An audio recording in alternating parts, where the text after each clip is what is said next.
Como habíamos anunciado, nos acompaña la candidata a diputada por el PRD por la circunscripción número 1 del Distrito Nacional, Leila Mejía, a quien damos las buenas tardes este martes en Precisando. Leila, gracias por aceptar nuestra invitación. Gracias a ti, Luis, por tenerme en el programa. Feliz de estar contigo, que somos amigos y con todo de tu mucho público. tiempo. Amigos Sí. y colegas. Leila, ¿cómo ha sido antes de entrar en política, cómo ha sido tu cuarentena? Cuéntale a la gente cómo has tenido que reinventarte. Bueno, todos, igual que todos los que estamos en los medios, adaptándonos al teletrabajo, a ese tipo de plataformas como el Zoom y otras más, el Skype, que muchos comunicadores han estado usando para hacer su trabajo, y al mismo tiempo más cosas en la casa. Tú sabes que yo tengo una niña con necesidades especiales, que ahora no puede entrar al colegio, no puede ir a las terapias, ni hacer su rutina normal, y que de hecho no creo que pueda a partir de agosto tampoco, a diferencia de niños neurotípicos, porque el Ministerio de Educación no ha definido ningún protocolo para la educación especial. Correcto. Entonces, a los otros niños le tienen algunas medidas de aislamiento, el uso de mascarilla para el 24 de agosto cuando arranquen. A los niños especiales no le pueden pedir que use mascarilla, muchos de ellos no la van a usar. Entonces, no sé cuándo en mi casa tendremos reapertura. Bueno, pero tú verás que, ¿verdad? La tendremos en algún momento y esperamos esos protocolos, como tú bien anuncias, para todo tipo de educación en la República Dominicana. Leila, ¿cómo califica Leila Mejía la política? Porque eres candidata, eres política. Las medidas que ha tomado el gobierno en torno a la pandemia del COVID-19. He dicho muchas veces y insisto en eso, yo creo que no escogió lo tarde. Este es un tema del cual veíamos la expansión tan rápida del coronavirus, y que incluso algunos científicos, sobre todo en Reino Unido, decían que era la enfermedad de más rápida propagación que ellos habían visto. Y por ende llegó un punto, todavía en enero, que era evidente que el tema no era si llegaba a República Dominicana, sino cuándo iba a llegar y con qué fuerza. Por ende, creo que debimos tomar medidas de seguridad desde mucho antes, desde febrero, porque cuando las tomamos para marzo, posiblemente ya había un número importante de personas contagiadas. Pero bueno, comenzamos la cuarentena en marzo y hay algo en lo que fallamos, en mi opinión, y creo que todavía estamos fallando. Todos los organismos internacionales y expertos como los de la Universidad de Johns Hopkins han dicho que la clave para tener una buena estrategia para combatir el coronavirus es la detección temprana y, por ende, pruebas y más pruebas. Y aquí no hemos realizado en ningún momento una cantidad de pruebas que permita tener datos más precisos. No hemos hecho pruebas masivas, no obstante tenemos 2 meses y medio. Hay gente que hacía alusión, Leila, en torno a esa queja tuya de que no se tomaron las medidas a tiempo, de que vivimos del turismo y que había que ser más cuidadosos. ¿Qué opinión te merece esa reacción de algunos funcionarios, incluso de alto rango en el Palacio Nacional? Sí, pero que al margen de que obviamente la vida y la seguridad, la salud pública debe estar primero que el tema económico, no obstante, no se puede dejar fuera de una ecuación.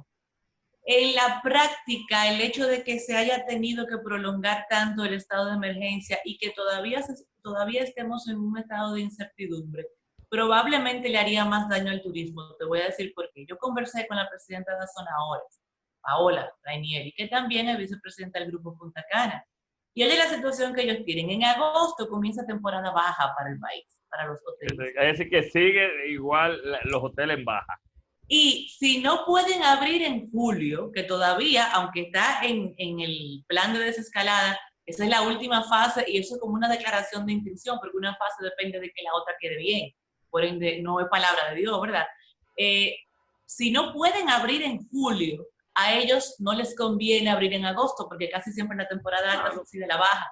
Entonces, como quiera, tendrían que abrir en diciembre. Por ende, esto les ha afectado a ellos tanto o más, independientemente de que hubiésemos tomado las medidas antes. De hecho, probablemente más, porque ahora no van a poder abrir agosto, septiembre, octubre, noviembre y diciembre tampoco, porque no les es rentable. O sea, que ese argumento no, a mi opinión, no es bueno. Leila, finalmente, antes de entrar en tus propuestas, en lo que tienes para ofrecer al electorado, ¿qué te parecieron las medidas anunciadas ayer por el ministro Montalvo y el gobierno de una autorización a las tiendas en los centros comerciales por motivo del Día de las Madres? Me da miedo, me preocupa, te digo por qué. aquí no se ha cumplido ni uno de los 7 requisitos De la mínimos fase 1, ¿no? exigidos por la Organización Mundial de la Salud para que se pueda pensar en reapertura. De hecho, no se ha cumplido el número 1, que es bajar el índice de positividad a 10% o menos. Nunca en estos 2 meses y medio hemos tenido ni siquiera un día una positividad de 10%. La más baja que tuvimos un solo día fue de casi 14. Al día de hoy está en 19. Y tampoco se ha eliminado el contagio comunitario, tampoco se ha dispuesto las pruebas masivas. Bueno, partiendo de que comenzamos la reapertura teniendo esta situación epidemiológica, el hecho de que además se le agregue por un tema comercial y no sanitario, la apertura de plazas comerciales que puedan convertirse en foco de contagio, a mí me da mucho miedo. Y como madre debo decirles que si el argumento es el Día de las Madres, no nos usen, porque las madres vamos a preferir siempre que nuestros hijos no estén expuestos en lugar de que vayan a buscarnos un regalo. No nos utilicen para justificar una medida, porque estoy segura que la gran mayoría de las madres Leila, no se te ve a veces muy opositora y tú eres, aspiras por un partido aliado al gobierno. ¿Eso no te ha traído problemas, Leila? Hay gente que me llama, hay gente que se queja. Lo que pasa es, Luis, que yo siempre digo lo que pienso. Y a veces beneficia a algunos y a veces beneficia a otros. Y Todo depende de dónde la estén mirando. Si beneficia al gobierno me dicen bocina, si beneficia a la oposición me dicen corneta, pero yo voy a seguir siendo Leila. Claro. Yo voy a decir lo que pienso sobre un tema en particular. Hay cosas que me gustan y cosas que no de cada partido. Y sí, hay gente que le hace roncha, pero justamente por eso yo acepté la candidatura por el PRD, porque yo puse como condición el respeto a mi libertad de pensamiento. ¿De dónde nace eso, Leila? Te veíamos en los medios, nuevos proyectos, y de repente a tus amigos nos anuncias y a la ciudadanía que estás buscando una diputación. ¿De dónde nace eso? Cuéntanos un poco. Siempre me ha gustado la política, el deber ser de la política, no la politiquería en que se ha convertido. Y por esa politiquería no me había metido antes. Pero ¿qué pasa? Yo tengo una fundación desde el 2004, Juventud Nacional Comprometida, y también yo a título personal, además de la fundación, he realizado cosas con temas que me interesan mucho, como la inclusión de las personas con capacidades diferentes, la protección de los derechos de los animales. Los animalitos, te hemos visto muy de cerca con los animalitos. Pero, ¿qué sucede? Como ciudadana común, mi radio de acción está muy limitado. O sea, yo tengo un techo a lo que yo puedo hacer.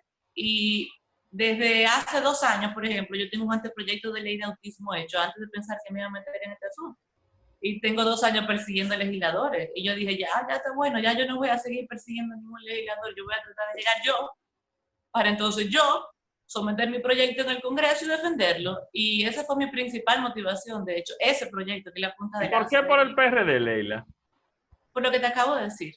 Porque es una condición difícil para cualquier partido grande, sobre todo, aceptar. Y era mi condición imprescindible para poder aceptarlo.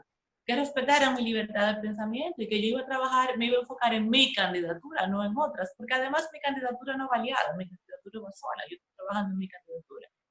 Y ellos accedieron a esa condición. Y hasta ahora no he recibido una llamada, no, de ese lado, ¿me entiendes? Y por ende, por eso lo acepté. Aparte de que yo creo que los partidos deben ser saneados desde adentro. Claro. Y el PRD tiene un gran reto de crecer, se ha empequeñecido. Pero no creo que es insalvable si combinamos un grupo de voluntades de gente nueva, con otra visión, no contaminados, sin mañas, que queramos sanearlo desde adentro con decencia y de forma Vamos a ver en qué están fundamentadas tus propuestas, Leila. ¿Cuáles son esos puntos programáticos, esos ejes programáticos para que la sociedad valore tu aspiración a una curul en el Distrito Nacional? Claro. Lo más importante es el tema de la inclusión, y ahí tengo 2 propuestas. Por un lado, la ley de autismo, y lo menciono como una legislación especial afuera de la Ley General de Discapacidad, como lo han hecho en muchos países de las Américas, porque el autismo es la condición de más rápido crecimiento en el mundo. Hace 2 años era 1 de cada 68 nacimientos, hoy es 1 de cada 40. Mira lo rápido que baja, en 2 años de diferencia. La clase científica no tiene la respuesta, pero la realidad es que tenemos una sociedad llena y en 5 o 10 años será mucho más de personas con autismo sin tener las herramientas para incluirlos correctamente. Y eso es lo que busca ese proyecto de la inclusión en educación, en el sector laboral. Cuando tú hablas de que no tenemos las herramientas, Leila, actualmente, ¿de qué hablas específicamente? ¿Las empresas no tienen una estructura formada para ese tipo de inclusión? ¿Las escuelas? Cuéntanos un poco con detalle. No, de hecho, en el caso de las empresas depende un poco más de la buena voluntad del empresario. Y en el caso de los colegios tenemos la declaración en la Ley General de Discapacidad, que es del 2013, de que los colegios deben ser incluyentes. Pero los colegios tomaron ese artículo y lo interpretaron como que ellos tenían que tener cupos de inclusión, que es una forma de excluir. Sí, no que de ponen incluir. una gente, un niño Un cupo por curso, por 2 curso. cupos por curso. Exacto. Y algunos no llegan a eso, algunos dicen no tenemos la capacidad para manejar niños especiales. Y yo les respondo, bueno, pues usted no puede ser colegio porque es un requisito legal para ser colegio. Usted puede hacer otra cosa, pero no puede tener un colegio, porque eso está en la ley desde el año 2013. Pero la ley de autismo es uno de tus puntos. ¿Cuáles otras propuestas, Leila? ese es uno de mis puntos. La otra es modificar la Ley General de Discapacidad en un tema muy puntual. Ya no solo autismo, sino distintos tipos de discapacidad que quizás no permitan a la persona con la condición ser autónomo cuando sea adulto. Los que hoy tenemos niños con condiciones especiales de ese tipo, cuando nos preguntan qué va a pasar cuando tú no estés, porque todos nos vamos a morir, ¿verdad? ¿Qué pasa con tu hijo cuando tú no estés? Tu hijo que no será autónomo. Yo lo único que puedo responder es que no puedo morirme. Ni siquiera de vejez, no me puedo morir, porque no tengo una respuesta para eso, no existe algo. Entonces, hay un fondo, que es el FONADIS, que lo crea, esa Ley General de Discapacidad, y creo que ese fondo debería ser destinado, más que a planes de concienciación y todo eso, que eso está muy bien, pero esto es más importante, a crear espacios para que esas personas que no puedan ser autónomos, puedan ser internados cuando ya sus padres no estén, cuando no tengan proveedores de cuidado para que los alimenten, los ayuden, les den sus terapias, y creo que eso es esencial para los familiares de personas. ¿Tú eres partidaria, Leila, de la creación del Ministerio de la Familia? ¿Eso cabría bien ahí en ese escenario? ¿O tú prefieres dejar eso? Mira, puede ser si fusionamos otros, porque aquí hay una hipertrofia estatal. Entonces, agregar un ministerio más, yo no lo propondría. Ahora sí vamos a fusionar en un Ministerio de la Familia, el CONANI, el Ministerio de Juventud, el Ministerio de la Mujer, en un gran Ministerio de la Familia, entonces sí, sería algo viable. Esos son mis temas principales en cuanto a discapacidad, pero no son mis únicos temas. Correcto. El tema de la seguridad ciudadana me interesa muchísimo. Sabes que soy abogada y vengo de una familia de penalistas. Algunos han sido jueces y uno ha visto muchos expedientes, tú sabes, muchos crímenes, muchos delitos. Y al día de hoy tenemos un código procesal penal que, aunque ha sido modificado en 2 ocasiones, sigue siendo excesivamente garantista. Es un código que viene de una cuna anglosajona, cuando nuestro derecho es de cuna francesa, y se adoptó sin adaptarlo, no se adaptó a la legislación dominicana. Entonces, ese código parecería proteger más al victimario que a la víctima. Y hay cosas de ese código que hay que revisar y cambiar. Te voy a decir la más importante para mí. No es posible que una persona reincidente tenga la opción de libertad condicional bajo fianza. Son muchos los casos que tú ves en la prensa. Fulano de tal que cometió tal delito y tenía 17 ¿Qué hacía en la calle? No, que le dieron libertad condicional bajo fianza. Eso no debe ser. La reincidencia debe ser una causal automática de prisión preventiva en una audiencia de medida de coerción. Y ese es uno de los temas que hay que revisar en el Código Procesal. Pero también, en el marco de la seguridad ciudadana, el Código del Menor tiene que ser revisado. Porque las sanciones para los menores que delinquen son muy leves aquí. Y para aquellos menores que tienen más de 14 años, a veces inexplicable, porque ya son adolescentes con capacidad de discernimiento y pueden diferenciar el bien del mal. ¿Qué dice el código? Que son 5 años máximo, ¿no? Correcto. O sea, un muchacho de 16 años que cometa un asesinato, que cometa varios asesinatos. A la 21 está en la calle.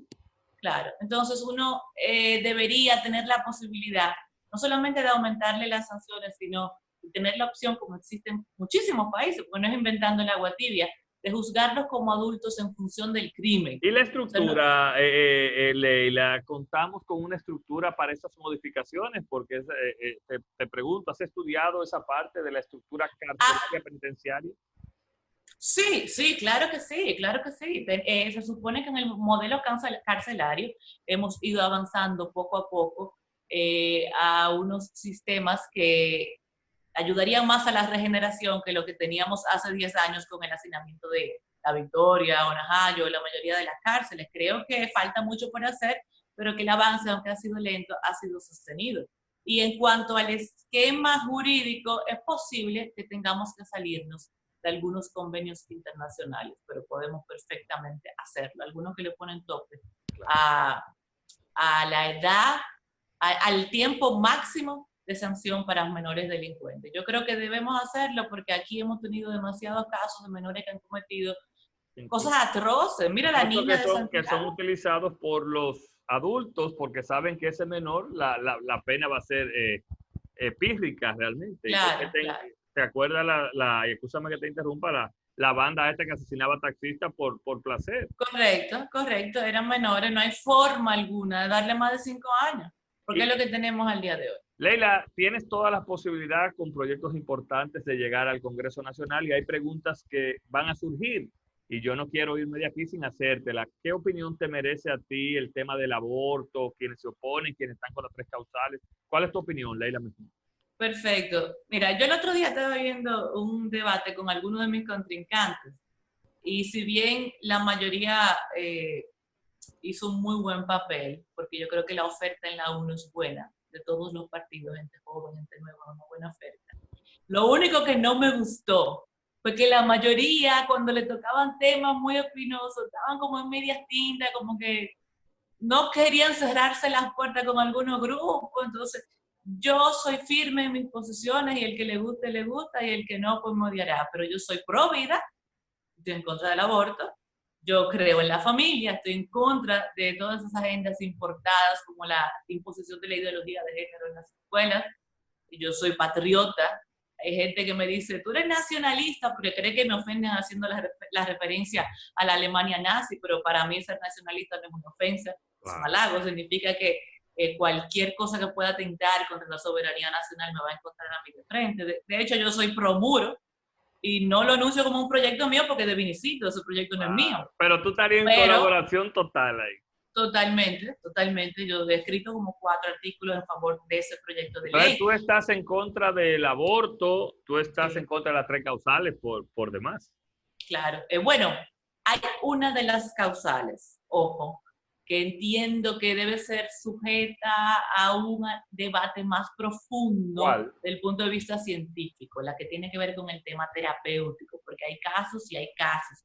Un embarazo ectópico, por ejemplo, no hay manera de que se pueda Y el desarrollar. embarazo, Leila, que viene producto de un incesto, de una violación de un papá a una hija, a un abuelo, ¿cómo manejar, de un abuelo a una nieta, cómo manejar eso? Mira, que a una persona le ocurra eso es una tragedia, una terrible tragedia.